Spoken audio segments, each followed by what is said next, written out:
Hello, and welcome to this workshop to find out if you are gallery ready. It's a really great topic, and I'm excited to talk about this with you.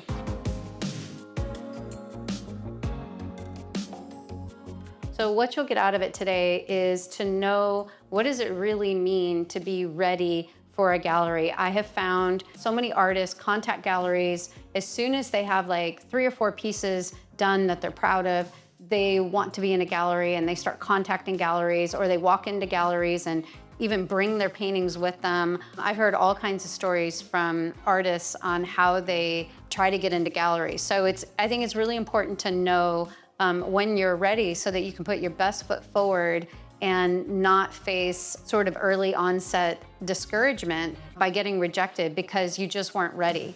I don't put a whole lot of stock in talent. I don't believe that I was talented. I believe I worked really, really hard. I perfected my skills. I got better and better at what I did over the years. I'm still working on my skills, and it's through dedication, commitment, and hard work that I've gotten to where I am. That doesn't mean talent doesn't exist. That doesn't mean some people have an aptitude for art. That all is true. But anybody, even if you are completely untalented, like me, anybody can work hard enough with enough commitment and devotion to be in a gallery.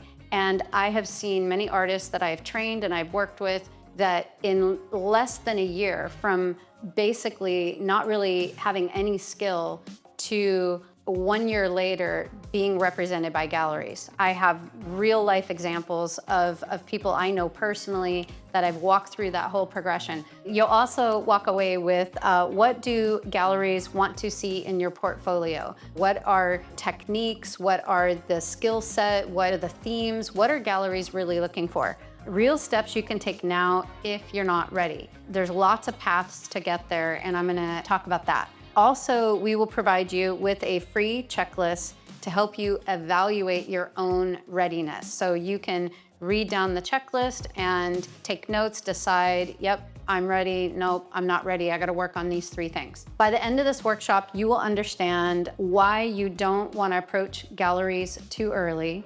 How do you know if you are ready for the gallery, and what to do if you're not? So 3 easy things that we're gonna go through in this workshop. So first, let's talk about, what do galleries want? Not what are they looking for, I'm gonna cover that in a bit, but what do galleries want? Art galleries want to make money. They're a business. Now, a serendipity of owning a gallery, I've met a lot of gallery owners like this, they find a lot of purpose and value and virtue in what they do, and they really feel like they're adding to culture. They feel like they are matching a artist that has something to say with a collector who wants to hear it, and they find a lot of purpose in that, and they love what they do.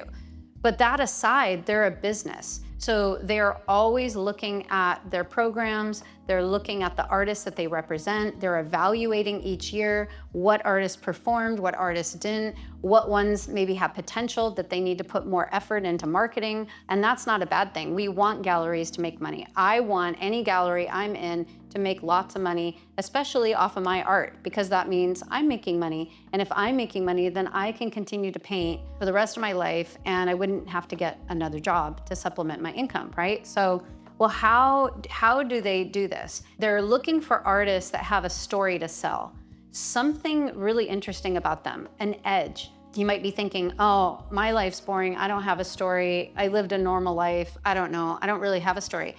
Everybody has a story. You have a story. Absolutely, positively, you have a story, and your story's great. So you gotta figure out, what is your story and what is your edge? And that is what I have spent a huge part of my life thinking about from my own experience, and distilling into a curriculum and a step-by-step process where you can figure out what your story is and what your art is about, what you are about, what your voice is, what your cause is, so that you can talk to a gallery and say, this is what I'm all about, and tell them stories about your paintings and what inspired them and why you do what you do and why are you even an artist.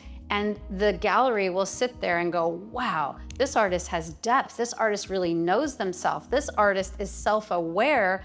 I can sell this. I can sell these stories. I can sell what this artist is having to say. I can already imagine the audience that this artwork is for. And so that is one of the key things, is knowing what your story is. Also, galleries are looking for an edge, something that can build your reputation, so they can tell collectors, oh wow, this artist, has recently done this show, or has won this competition, or has met this person, or has this notable person that collected their piece. They're looking for a way to build clout. So what does it actually take to be ready for a gallery? A very, very strong foundation in technique. So that is basically skills. You have to have your skills up. Do they have to be perfect? Do they have to be so over the top, advanced, amazing? No, they don't. I look at artwork in galleries all the time, and I see a lot of artwork where I'm looking at the skills and I can see there's still a lot of growth there, but they're in galleries and they're still selling artwork. So you don't have to have the most amazing skills the world has ever seen, but they do have to be at an adequate level, and that's just basic things like the elements of art. You have to have a good handle on color and color story. You have to have a good handle on value and being able to render form, proportions, if you're going for something representational. If you're going for something non-representational, then you really have to be good at the elements of art. You may not know if your skills are quite at the level that they need to be to start approaching galleries. You might wonder, you might look at your artwork and go, my skills are better than they were last year, and they're decent, they're okay, but I'm not really sure. So a portfolio review could be your next move to help you really move forward in confidence, or knowing what is the path to get there. A strong foundation in technique and skills. Also, a mastery of your chosen style. You don't have to be great at every style. I know artists that are amazing at sort of this loose, impressionistic, representational artwork, but they couldn't paint an abstract to save their life. You don't have to be good at all the styles, but just at the style that you are working in, your style, you have to be really good at it. You have to have a bit of mastery at it. And then a unique point of view. It can't be super derivative. The artwork has to have voice to it. A unique point of view is another way of saying voice. It looks like it says something. It's not just a straight up, perfectly realistic image of a hummingbird that you could just see out your window and there's no voice to it. There's nothing really to it. Galleries also are looking for sellable and marketable artwork, a strong artistic voice, a cohesive body of work. So what is a cohesive body of work? I always tell artists, you are not in business until you have 30 pieces in a cohesive style. They all look like they were done by the same artist and at the same skill level. Because as an artist is emerging and learning, if you're painting all the time, your skills go like this. And as you're working towards your 30 pieces, your first 5 might not be any good anymore, and you've way surpassed yourself just by painting a lot. And that happens. So then you just have to keep adding. 30 pieces of artwork is really not that much. I almost always have at least 30 pieces on hand, and I'm working hard to get more because I'll sell more. So also your color, your themes, and your level of excellence is all there. Also, quality of craftsmanship. You really have to have good materials, good craftsmanship. It is ready to hang. Your sides are done. You have gallery wrapped canvases. You have your signature down. You know what your signature is. It's varnished and it's ready to go. This is the hard part. A precedent of sales. Because if you were selling your artwork for $5,000 each piece every single week, you don't need a gallery. Stay out of the galleries. Why do you want to give somebody 50% of your money, right? But you have to have a proven track record of sales. Maybe it's not 100% at the price points you would like to get or that the gallery would sell them at, but it shows the gallery that there are people out there that want your artwork enough that they are buying it and it's selling. So creating a precedent of sales, and you don't even have to create it for a very long time. It could just be over a few months. I've known some artists that graduate, start selling their artwork, and after their first 4 months, they've sold already 20 pieces of artwork. And they can go to a gallery at that point and say, yeah, I mean, I just started. I only started selling my artwork 4 months ago and I've already sold 20 pieces. That tells a gallery, well, I could probably do better because I have these gorgeous white walls and I have all this other artwork around and I have this whole roster of collectors looking for new artists to purchase. This is great. I'm looking at the artwork. I can hear her story. I think I can sell this artwork. So that's what we mean by a precedent of sales. It doesn't mean that you have to like go to a gallery and say, yeah, I made 100 grand last year selling my art. Also, a consistent pricing model. There are some galleries that you know, starter galleries that you can get into that maybe the price points are a bit lower, but most good retail galleries, your price points are gonna start out at $3 a square inch at least. I know when I see artists that have really low price points and they have this like beautiful 30 by 36 canvas and you know, they want $800 for it, I'm like, okay, well, I don't really want to just make $400 on selling a piece of artwork. I'd rather make $2,500. So galleries want the higher price points. Their clients that they have want to spend that kind of money. They don't want to spend $800 on a piece of artwork. They want to spend $4,000 or $5,000 on a piece of artwork or $10,000 on a piece of artwork. But you can't just overnight get to 10,000. You have to build your way up to that. And I think for galleries, the starting point to building is at about $3 a square inch. And you want a proof of sales and testimonials. As you sell your artwork, hopefully you're collecting that. Hopefully you have that. You have proof of sales. You have a happy collector, somebody who bought your art. They write to you, they say, oh, I put it on the wall and I love it. And then you write to them and you say, oh, send me a picture. And then when you talk to a gallery and you're in a conversation back and forth and they're considering you and you're considering them, this is stuff that you can share. And you can tell the story about how this collector saw your art and it reminded them of blah, blah, blah. And so they bought it and then they brought it home. And now every day it makes them think of this, this, and this. Those are the kinds of stories that really endear a gallery to you.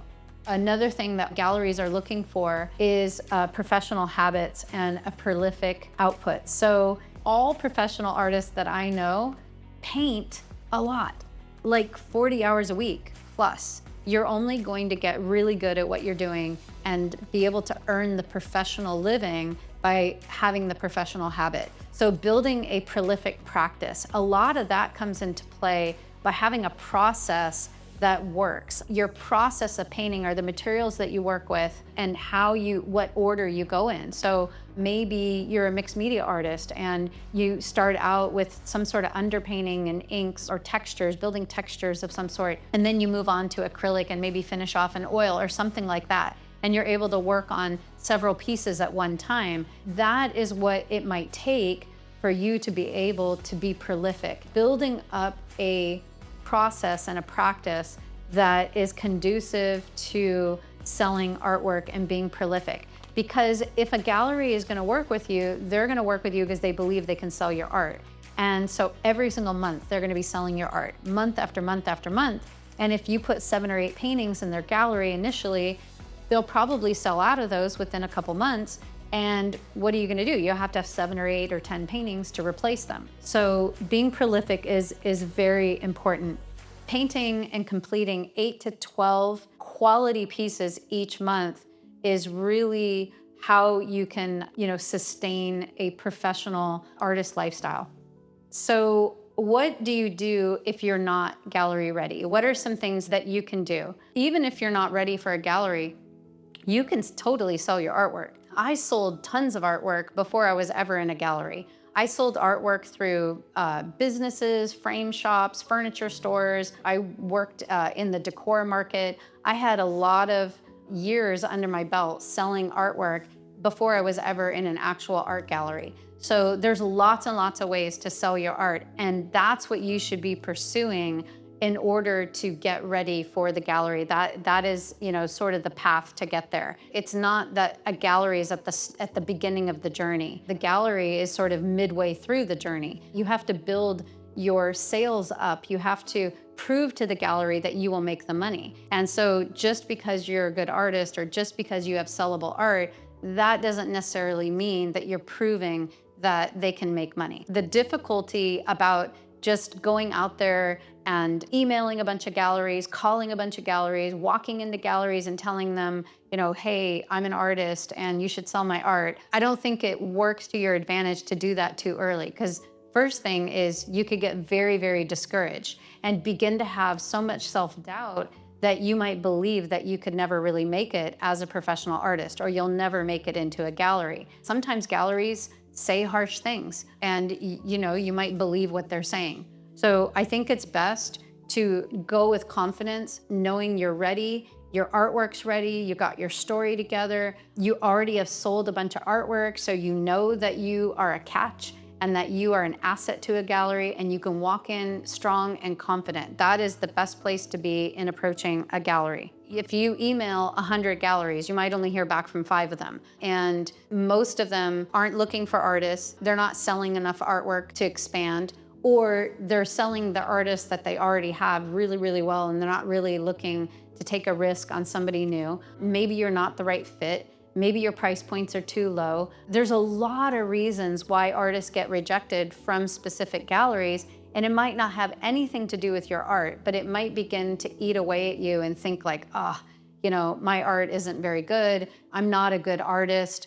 I'll probably never make it. I might as well give up. I know a lot of artists that approach galleries when they're not quite ready and they get discouraged, and it really takes the wind out of their sails. I think you need to evaluate where are you falling short? Is it in the skills? Is it in developing a cohesive style? Is it in, building up your professional habits? You're just not painting enough. You really have to evaluate, and I think that checklist will help you. It'll help you identify. And let's just say it's all of them. Let's just say you really, really want to get to the point, your dream as an artist, even if it takes you 5 years. What if it could take you 1 year? What if it could take you 2 years? What are you willing to do to get there? Make a serious decision in your heart. I really want this. I'm gonna do this. I can see the path forward of how I can, and I'm gonna commit to it. I'm gonna build my skill. I'm gonna find my voice and build a cohesive body of work. I'm gonna put a portfolio together. I'm gonna find a process that really works for me where I can be prolific. I'm gonna start painting at least 20 hours a week initially, and I'm gonna build up to 40 hours a week of painting, and I'm gonna really do this thing. Then you can do it. You absolutely can do it. Even if as you go through the checklist, it turns out that you have to work on all of the categories. Maybe that's not you. Maybe you have most of it together, but you're just missing a few of the pieces. Maybe you have the skills, you have the artwork, but you just haven't really put your artwork out there, so you're not really making sales. Then what you need to work on is getting your artwork out there to build a precedent of sales. And so you need to start working with local businesses. Maybe it's a salon, maybe it's a coffee shop, maybe you have a close friend whose husband is a lawyer and his walls are bare, but he has, high-end clients coming through. There's always a way. So finding places to put your artwork and get it out there, get it seen. Maybe you need to kick up your social media and post a lot more and be open and be vulnerable and share your process, share who you are with the world, and post on a regular basis and amass some followers. You can participate in local art shows, exhibitions. You can host your own art shows. Maybe you have a beautiful home and you can invite a bunch of people to your home and have a show in your home. So there's a lot of ways that you can get your artwork out there, and just putting effort into selling more artwork so that you can prove to yourself and a gallery that you can sell artwork. There's lots of things that you can do, but identifying what area you need to work on, I think, is really key. I hope this was very informative for you. I hope it's inspiring. I hope you walk away from this believing that even if you're not quite ready, that you can get ready, and it's not gonna take forever, and you don't need to go to 4 years of art school somewhere with some degree. I have a degree in art, and to this date, nobody has asked me for it. And I've been in over 50 galleries. So all galleries care about is making money and selling artwork. So don't let that stop you. Don't let anything stop your dream. If you have a dream to be in a gallery, to be a professional artist, to be able to be a full-time artist doing what you love more than anything, and that is creating, do not give up on your dream. You absolutely can do it. And I believe you can do it quickly. If you're serious about getting into a gallery, but you don't know where to start, then make sure you get my book called How to Get Into a Gallery in 30 Days. I created a step-by-step guide, no guesswork, just a clear roadmap, plus a workbook with prompts. I wrote this book from my personal experience, and I tell you everything you need to know about how to identify a gallery, to know if it's a fit for you, how to know if you are ready, and how to navigate the whole gallery relationship so that your relationship is profitable and beneficial. So be sure to check out my book, How to Get Into a Gallery in 30 Days. The link is in the description. So check out the Mastery Program, check out this book that we have to offer you, and check out, more content on this channel. Thanks for watching, and we will see you in the next workshop.